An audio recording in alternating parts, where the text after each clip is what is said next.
Hi, Gemini rising sign. Welcome back to my channel. Here is your weekly forecast. Why am I not able to share the screen? Weekly forecast starting on the 15th of June until 21st of June. Now I managed to put that on.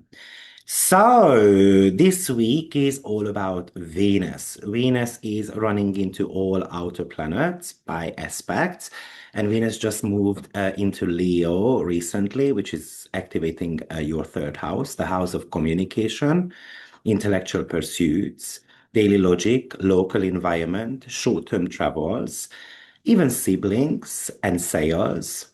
So Venus loves pleasure, connection, and harmony. So its initial entry here brings that urge to beautify how you speak, how you write, how you connect with your immediate surroundings.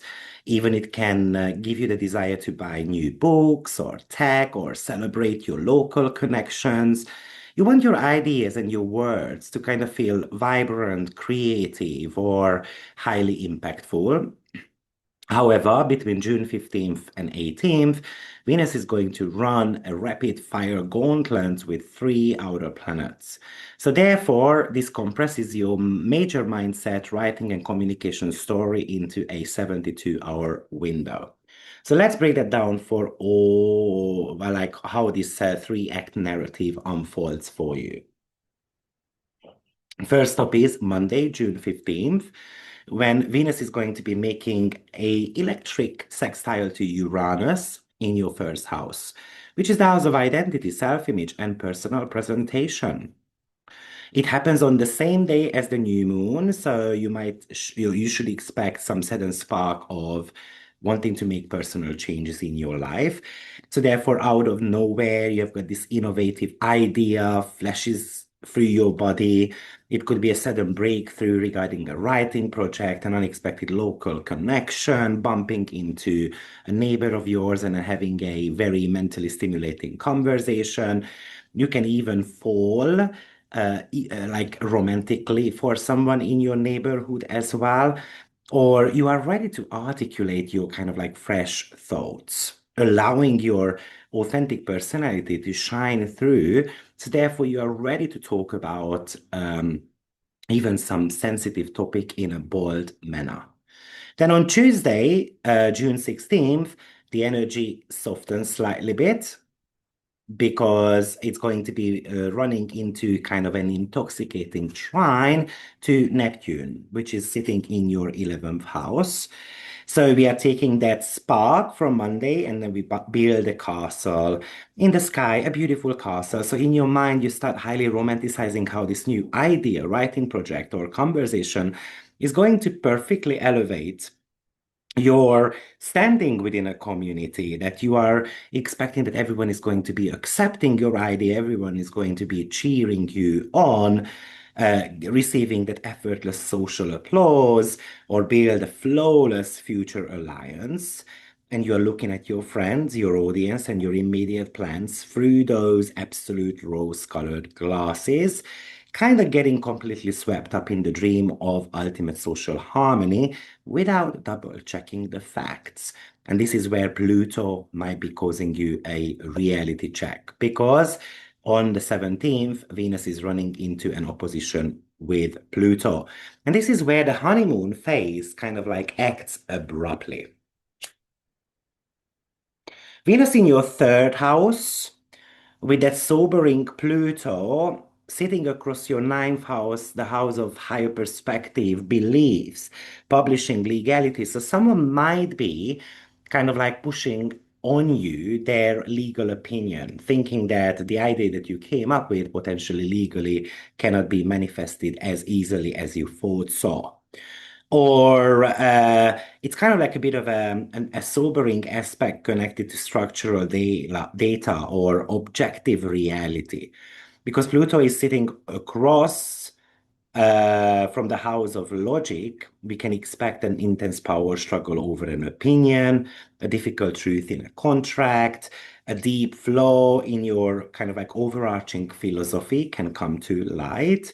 You might be realizing that there is that flashy idea or the smooth words were actually kind of like more of an escape mechanism to avoid a stressful truth regarding a vision, a legal matter, a travel opportunity, and so forth. So Pluto's task is always about stripping the illusion away. It's a moment to kind of like strip away the fluff, face the hard data, and somehow grounding your mindset as well. Now, on the 19th, Chiron is moving into Taurus for a good 3 months. I have made a 3 hour video about Chiron in the sign of Taurus, where I broke it down in depth for each rising sign as well. So I highly recommend listening to that because here I'm just going to give you really short pointers. And what I want to focus on is that Chiron is going to be in a Venusian sign. So the story that Venus have gone through at the beginning of the week is going to be an opportunity for you to heal. That raw truth exposed by Pluto on Wednesday is kind of like becoming the exact medicine you need to heal a subconscious wound from Friday onwards, because Chiron is moving into your 12th house. So instead of over communicating, chasing mental validation, using flashy speech to kind of hide these deep seated anxieties or even fears, this transit is going to invite you to ground your inner landscape. So it's somehow telling you it's time to stop overthinking your worth to please others and start anchoring your self-respect in a quiet, kind of stable or even peaceful relationship with your own mind. On the 20th, Eurydice will be entering Virgo, which is sitting in your fourth house. And remember, Eurydice represents the danger of looking back, letting anxiety, doubt, or second guessing kind of like destroying the healing process. And this could be talking to you about looking back at what happened in the past, thinking about your difficult upbringing, for example, or having past conversations with a relative, replaying the midweek situation to find a logical error in the core security. So Eurydice is telling you not to look back. Don't overthink your personal foundation or your home life to death. You have to be trusting the emotional shift that you are going through and keep moving forward. And then on the 21st, the sun is entering your second house, marking the summer solstice. Second house is the house of finances, resources, and self-worth, but it immediately makes a sextile to Chiron in your 12th house. So this is kind of like a grounding finale of the week. It is giving you the opportunity to heal your self-worth. It is giving you the opportunity to even heal your finances, your expenditures also. Especially if you pass the Eurydice test on Sunday and then you refuse to look back into that analytical shadows of domestic doubts and so forth, then Sunday onwards, you might be getting a bit of a reward.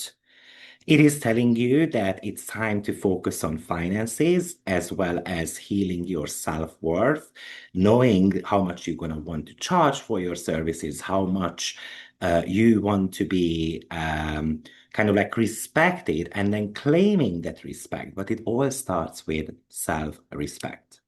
So have an empowering, transformative week, Gemini Risings. I will see you in my next forecast. And don't forget to hit the like, subscribe, and the notification bell so that you don't miss any of my important updates.